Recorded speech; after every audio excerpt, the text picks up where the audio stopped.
Hello guys, welcome back to my channel. आज मैं contract marriage की पार्ट 3 एक्सप्लेन करने वाली हूँ। So let's go to the start. ये सारे पार्टी खत्म होते ही वो लोग अपने घर में चला जाता है, जहाँ पर आज जंगकुक थोड़ा सा अच्छा बिहेव कर रहा था ते के साथ।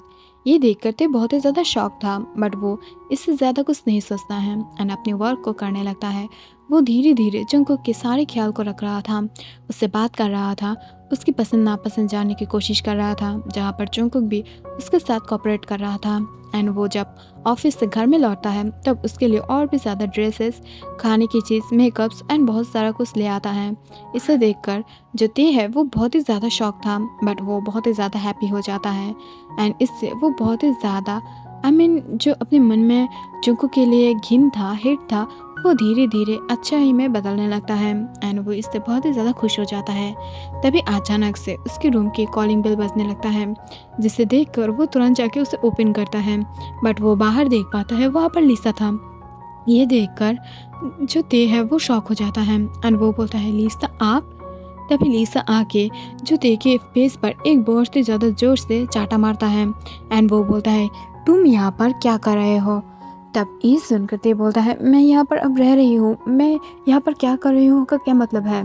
तब ये सुनकर जो लिसा है वो स्माइल करता है डार्कली एंड देन वो ते को फोर्सफुली पकड़कर उसे किस करने लगता है, जिससे देखकर ते शॉक हो जाता है। वो अपने आप से लिसा को दूर करने की कोशिश करता है। तभी अचानक से वो बाहर देख पाता है जंगकुक खड़ा हुआ था, वो भी अपने रेड ब्लडी आइज से, जिससे देखकर जो ते था उसकी पैरों तले जो मिट्टी था वो खिसक जाता है।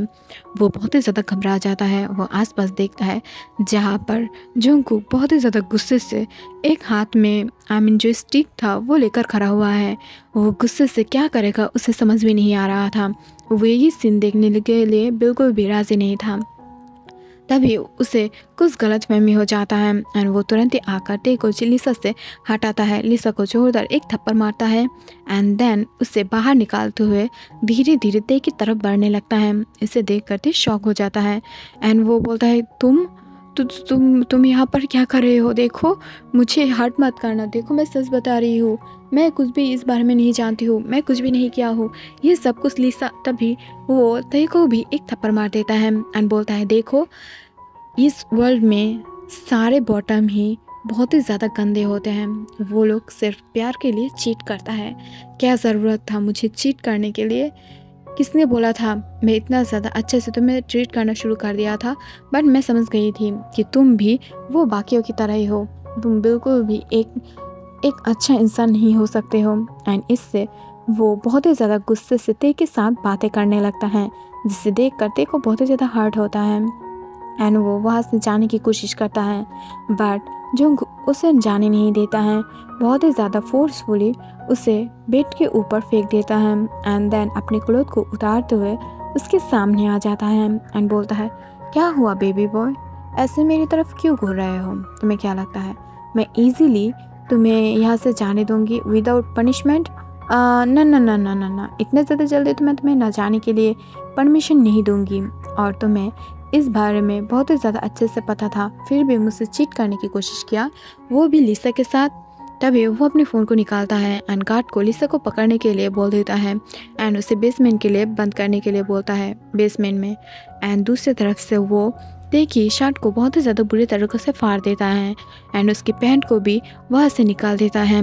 अपने हाथों से उसके हाथों को बहुत ही ज़्यादा बुरी तरीके से पिन करके पकड़ के रखता है एंड उसकी आंखों की तरफ देखते हुए बोलता है, क्या बात है मिस्टर किम तेयोंग, मेरे अंडर तुम बहुत ही ज़्यादा मासूम दिखाई दे रहे हो, बट आई नो कि तुम इतना ज़्यादा मासूम तो बिल्कुल भी नहीं हो, तो क्या गेम शुरू करें? तब ये सुनकर ते को घबराहट होता है एंड वो बोलता है, देखिए 1 साल के बाद आप मुझे छोड़ देंगे तो प्लीज़ मेरी लाइफ को ख़त्म मत कीजिए, मेरी लाइफ को ख़त्म करके आपको क्या मिलेगा? मैं ऐसा कुछ नहीं कर रही थी, वो खुद ही मुझे फोर्सफुली किस कर रहा था। तब ये सुनकर जो को बोलता है, अगर एक गर्ल तुम्हें फोर्सफुली किस कर रहा था तो तुम उससे दूर फेंक नहीं पाओगे, राइट? तो मैं दिखाती हूँ अगर एक बॉय किस करता है तो कैसा लगता है। एंड ये बोलकर वो फोर्सफुली ते को किस करने लगता है, बहुत ही ज़्यादा बुरी तरीक़े से उसे बाइट्स देने लगता है, जिससे ते की फुल लिप्स से ब्लड निकलने लगता है एंड उसकी सारे बॉडी पार्ट्स से भी ब्लड निकलने लगता है। एंड वो चीख चीख कर जो उसे रोकने के लिए बोल रहा था, बट फिर भी जो ते है वो बिल्कुल भी छुटकारा नहीं पा रहा था, बिकॉज जंगकुक से छोड़ ही नहीं रहा था। एंड बुरी तरीक़ों से जो जंगकुक है वो ते को बेड पर पिन करते हुए अपने आप को उसके अंदर इन करता है एंड बहुत ही ज़्यादा फोर्सफुली इन एंड आउट करने लगता है। लगभग 2-3 घंटे तक उसके तरफ बहुत ही ज़्यादा जुल्म करने के बाद उसे क्लोथ को पहना देता है, जिसे देख कर ते शॉक हो जाता है। वो बिल्कुल भी उसकी बॉडी में एनर्जी नहीं था जहाँ से वो उठ पाए, उससे बात कर पाए या वो उसे रोक पाए। एंड ये फ़ायदा लेते हुए जेके उसकी जो हाथ है वो पकड़ते हुए उसे नीचे मेंशन के जो डाइनिंग रूम है वहाँ पर ले आता है एंड उसे बहुत ही ज़्यादा फोर्सफुली फर्श पर फेंक कर मारता है। एंड देन वो बोलता है, तुम्हारी कॉन्टैक्ट की कोई ज़रूरत नहीं है, तुम यहाँ से जा सकते हो। मैं इतने से गंदे इंसान को कभी भी यहाँ पर नहीं रख सकती। मैं तुम्हारी चेहरा भी आगे देख लूँगी ना तो मुझे घिन आएगा। यहाँ से चले जाओ। एंड ये बोलकर वो गुस्से से उसकी तरफ देखता है, जिसे देखकर जो ते है उसे बहुत ही ज़्यादा बुरा लगता है एंड वो रोते हुए वहाँ से जाने ही लगता है। तभी मेन डोर ओपन हो जाता है। वहाँ से जी होप एंड यूना एंटर करता है एंड वो जब अपने सामने ते को रेंगते हुए वहाँ से जाते हुए देखता है तब वो लोग शॉक हो जाता है। तुरंत ही जी होप आके जो ते को पकड़ लेता है, बट वो जब उसकी बॉडी, फेस एंड लिप्स की तरफ देखता है तब जी होप को सब समझ में आ जाता है एंड जी होप धीरे धीरे जुंगकुक के पास आता है एंड बोलता है, ये सब कुछ क्या है। तब ये सुनकर जुंगकुक बोलता है, आपको पता नहीं है ग्रैंडपा वो कितना ज़्यादा बुरा है, वो बहुत ही ज़्यादा बुरा है। उसकी इतनी हिम्मत, उसने ये सब कुछ किया, मैं उसे छोड़ूंगी नहीं। एंड ये बोलकर वो बहुत ही ज़्यादा गुस्से से ये सब कुछ को शो करने लगता है एंड वो इस बारे में बताता है कि कैसे लिसा ने ते को किस किया है। ते ने भी उसे किस बैक किया था। तब ये सुनकर जी होप जो जंगकुक है उससे एक टप्पर मारता है एंड बोलता है, पहले अपनी गोल्ड डिगर गर्लफ्रेंड से पूछो उसने क्यों ते को किस किया था एंड देन ते को पूछो। वो लोग बहुत ही ज़्यादा बुरा है, मैंने पहले भी तुम्हें बोला था, तुमने इस सारे बातों में बिल्कुल भी ध्यान नहीं दिया और अब तुम ये बोलना चाहते हो कि तुम वो गोल्ड डिगर गर्लफ्रेंड्स के साथ मेरी ते की तुलना कर रहे हो। तुम बहुत ही ज़्यादा बुरे हो, तुम इस प्यार के लायक नहीं हो। मैं कल ही तुम दोनों की डिवोर्स करा दूंगी।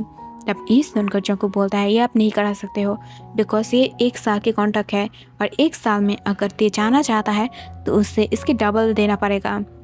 8 मिलियन के बदले में 16 मिलियन। तब ये सुनकर जीव और भी ज़्यादा शॉक हो जाता है। उसे हार्ट अटैक आने वाला था बट वो कुछ पकड़ के वहाँ पर खड़ा हो जाता है एंड देन जो ते की तरफ देखता है एंड बोलता है, ये सब कुछ तुमने क्यों किया। तब ये सुनकर जो ते है वो रोते हुए बोलता है, मेरा मॉम बहुत ही ज़्यादा सिक है, मुझे पैसे की ज़रूरत था और उसने मुझे जब पैसों के बदले में मैरिज ऑफ़र किया तो मुझे ये अच्छा लगा और मैं इस वजह से शादी किया हूँ। आई एम सॉरी, मैं यहाँ पर से कहीं पर भी नहीं जाऊँगी, तब तक यहीं पर ही रहूँगी जब तक मेरी पैसा ख़त्म ना हो जाए। तब ये सुनकर जियो बहुत ही ज़्यादा शॉक हो जाता है। वो जल्दी ही वहाँ से अपने पॉकेट से एक पेन निकालता है एंड देन अपने मैनेजर से चेक मंगा कर वहाँ पर 16 मिलियन लिख देता है एंड देन जंगकुक के फेस पर मारते हुए बोलता है, लो तुम्हारी पैसा, और अब से जबकि तुम्हारा पैसा कंप्लीट हो चुका है तो इस वजह से अब से ते तुम्हारा और वाइफ नहीं है, हबी, और वो यहाँ से जाने वाला है। एंड ये बोलकर जी होप योना ते की हाथ को पकड़ते हुए उसे लेकर वहाँ से जाने लगता है एंड वो बहुत ही ज़्यादा बुरी तरीके से जंगकुक पीछे से देख रहा था बट वो कुछ भी नहीं बोल पा रहा था। उसकी ग्रैंडफादर एंड ग्रैंड माँ के पास वो कुछ भी नहीं है एंड इस वजह से वो सिर्फ बेसब्री से ते को जाने के वक्त वहाँ से देख पा रहा था। ऐसा लग रहा था कि उसकी जो दिल है वो बाहर निकलकर वहाँ से जाने लगा था, जिसे देखकर वो खुद ही बहुत ही ज़्यादा सैड हो जाता है। कहीं ना कहीं उसे ऐसा लग रहा था कि उसके जो मेन हार्ट है वो टूट रहा है, वो टूटकर कहीं हिस्सों में बिखर रहा है। ये देखकर वो बहुत ही ज़्यादा शॉक हो जाता है एंड वो तुरंत जाता है एंड देन अपनी जो बेस्ट फ्रेंड युंगी है उसे कॉल करता है, जो बहुत ही ज़्यादा बिजी था किसी को फोर्स करने में। एंड देन वो कॉल पिक करते ही युंगी बोलता है, हाँ बोलो क्या हुआ है। तब ये सुनकर जंगकुक बोलता है, तुम कहाँ पर हो। तब ये सुनकर जो योंगी है वो बोलता है, एक्चुअली मैं किसी को अपने प्यार शो करा रही हूँ। वो बिलीव नहीं कर रहा था। तब ये सुनकर जंगकुक शॉक था एंड वो घबराते हुए बोलता है, तुम क्या कर रहे हो वो बोलो। तब ये सुनकर योंगी बोलता है, it's none of your business, क्या हुआ है ब्रो वो बताओ। तब ये सुनकर जो जंगकुक है वो बोलता है, शुरू से ही तुम लिसा एंड आयु को पसंद नहीं करते थे, बट मुझे ये जानना है क्यों, क्या वो लोग सच में गोल्ड डिगर है। तब ये सुनकर यूंगी स्माइल करता है एंड वो बोलता है जियोन जंगकुक को आज ये बात पता चला, एंड ये बोलकर वो स्माइल करता है एंड यूंगी कुछ फोटोज एंड वीडियोस तभी जो जंगकुक को भेजता है। इसे देखकर वो शॉक हो जाता है एंड तुरंत ही अपने बेसमेंट में जाकर आयु को भी वहाँ पर उठा कर ले आता है एंड उन दोनों से पता चलते ही वो शॉक हो जाता है कि ये सब कुछ उन दोनों के प्लान था। यहाँ पर थी कि कोई भी गलती नहीं था एंड बाकी यहाँ पर बहुत ही ज़्यादा गलती हो गए हैं जंगकुक से एंड जंगकुक बहुत ही ज़्यादा शॉक होकर वो बहुत ही ज़्यादा परेशान हो जाता है एंड इस वजह से वो थोड़ा सा सैड भी था। तभी वो जीहोप को कॉल करने लगता है, बट उसके मैनेजर से उसे पता चल जाता है जीहोप ते को लेकर कहीं दूर चला गया है और वो तब तक वापस नहीं आएगा जब तक जंगकुक खुद उसे कॉल नहीं करेगा। जंगकुक बार बार उसे कॉल करने की कोशिश कर रहा था, बट फिर भी जीहोप की एंड योना की फ़ोन नहीं लग रहा था। दूसरी तरफ से जिमिन रो रो कर फुल मेंशन को अपने सर में कर रहा था, फिर भी यूंगी उसे नहीं छोड़ रहा था। पता नहीं क्यों यूंगी के सर में जिमिन को पाने के लिए जो घोस्ट है वो उठकर बैठ गया है एंड वो सिर्फ जिमिन को चाहता है एंड वो जिमिन को जब उस दिन प्रपोज करता है तब जिमिन उसे बुरी तरीक़ों से इंसल्ट करते हुए मना कर देता है। बिकॉज ऑफ वो लोग इतना ज़्यादा बिगड़ा हुआ रिच इंसान को पसंद नहीं करता है, बट वो लोग जब ये समझ पाता है कि जिमिन ने जो यूंगी को इंसल्ट किया है और उसे बातें सुनाया है, इस वजह से यूंगी बहुत ही ज़्यादा गुस्सा था एंड वो जिमिन को उठाकर अपने मेंशन में ले आया था एंड उसकी मॉम डैड को भी ऐसे धमकाया था अगर जिमिन को वो लोग ज़िंदा देखना चाहता है तो इस बारे में चुप रहे, और अगर ज़िंदा नहीं देखना चाहता है तो जो मर्जी वो लोग कर सकता है, वो लोग यूंगी की कुछ भी नहीं कर पाएगा। एंड इस वजह से वहाँ पर जिमिन बहुत ही ज़्यादा बुरी तरीक़ों से यूंगी को झेल रहा था। सो गाइस आज के लिए इतना ही। आई होप कि आप लोगों को ये स्टोरी अच्छा लगा होगा, और अगर ना लगा होगा तो आई एम सॉरी मेरी इतना ज़्यादा टॉर्चर सहने के लिए, और लास्ट पार्ट मैं ज़रूर जल्दी डालूँगी। Bye bye.